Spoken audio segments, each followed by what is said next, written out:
Buenas, buenas comunidad BGoof, les habla María y soy una de sus asesoras del Team BGoof. Bienvenidos a este nuevo video en el que hablaremos de un tema súper interesante, fotografía básica. La fotografía se puede definir como el arte o la técnica de obtener imágenes duraderas debido a la acción de la luz. Sí, la luz es súper importante en este proceso, dado que gracias a ella y a la combinación con otro tipo de elementos se da lo que conocemos como fotografía. Este proceso de proyectar imágenes y capturarlas se da por medio de la fijación en un medio fotosensible o por la conversión de señales electrónicas, como se da actualmente en las cámaras digitales, en los celulares o los diferentes dispositivos con los que contamos hoy en día. Listo, entonces, siendo así, el término fotografía se utiliza tanto para el proceso que se da para obtener esas imágenes como para nombrar las imágenes que conocemos, o sea, el resultado. Antes de comenzar, hay que tener en cuenta que toda fotografía comunica.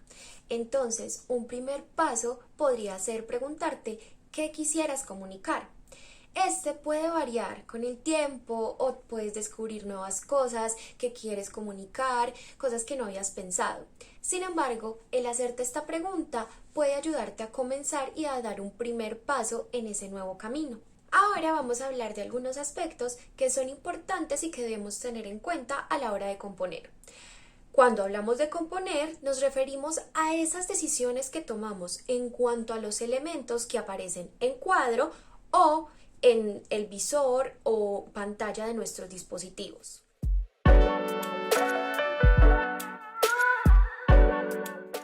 En primer lugar, tenemos el ritmo.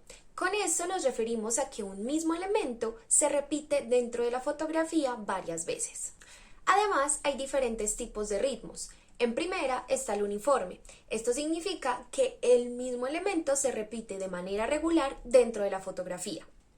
En segundo lugar, tenemos el ritmo alterno. Esto quiere decir que dentro de la fotografía dos o más elementos se repiten de manera continua. En tercer lugar, tenemos el ritmo simétrico.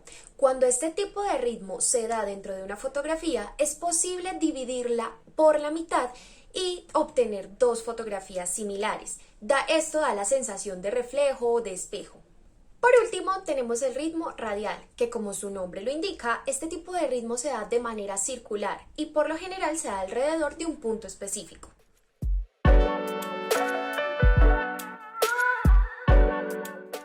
Como segundo factor tenemos la perspectiva. La perspectiva dentro de la fotografía ayuda a dejar de lado el asunto tradicional bidimensional que la caracteriza y darle un giro de tal forma que se le pueda presentar ante el espectador y éste pueda notar su profundidad.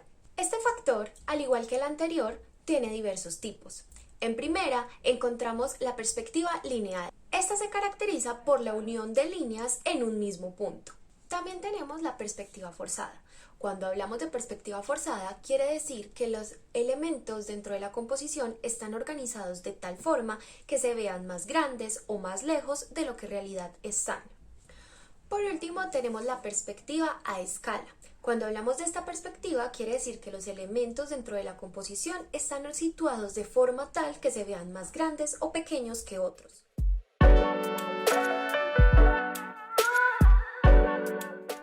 Como tercer factor tenemos las líneas y su función narrativa dentro de la composición.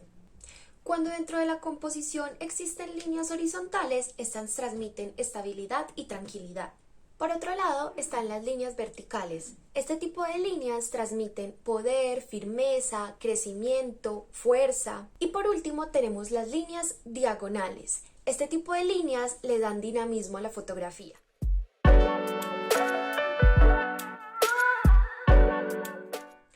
Como cuarto factor tenemos el recorrido visual.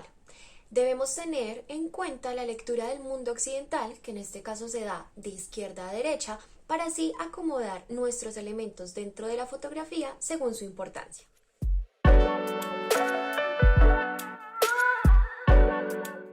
Como quinto factor tenemos los spots distractores. Estos son elementos que pueden distraer del foco de nuestra fotografía, dado su tamaño, su color o su forma.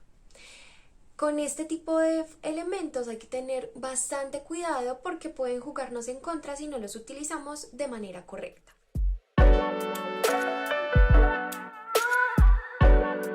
Como sexto factor tenemos la ley de la mirada.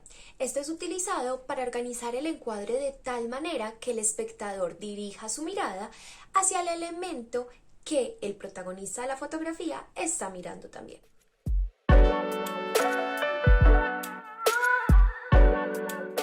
Y como séptimo y último factor tenemos el espacio negativo. Este habla de un espacio específico dentro de la fotografía que no contiene información. Sin embargo, esa falta de información apoya a la composición. Ahora vamos a hablar sobre qué variables técnicas afectan la exposición de nuestra fotografía.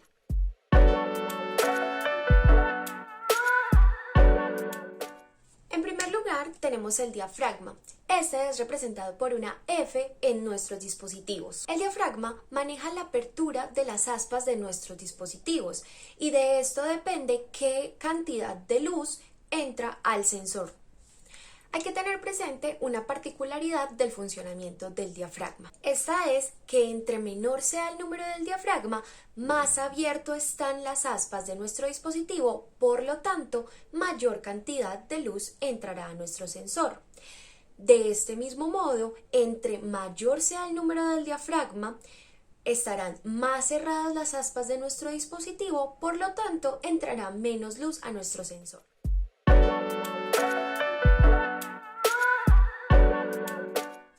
Por otro lado, tenemos la velocidad de obturación. Desde esta opción podemos manejar la cantidad de tiempo que entrará luz al sensor de nuestro dispositivo. De este modo, entre más baja sea la velocidad de obturación, quiere decir que más luz entrará al sensor de nuestro dispositivo. Por el contrario, entre más alta sea la velocidad de obturación, menos luz entrará al sensor de nuestro dispositivo.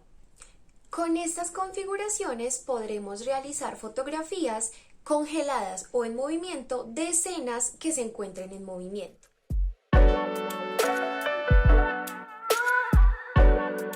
Por último tenemos el ISO, que es una entrada forzada de luz o de luz artificial que compensa la falta de luz en nuestras escenas. Sin embargo, el usar esta opción excesivamente puede causar que nuestra imagen baje calidad o puede causar ruido fotográfico. Bueno, querida comunidad BGUF, esto ha sido todo por hoy. Espero que toda esta información haya sido de ayuda y además les haya gustado. No olviden que si les gustó el video pueden darle manito arriba, comentar o compartirlo con las personas que crean que les puede ser útil esta información. Por último, en la cajita de información les dejaremos algunos simuladores fotográficos para que practiquen sus técnicas. Ahora sí, sin ser más, chao y los vemos luego.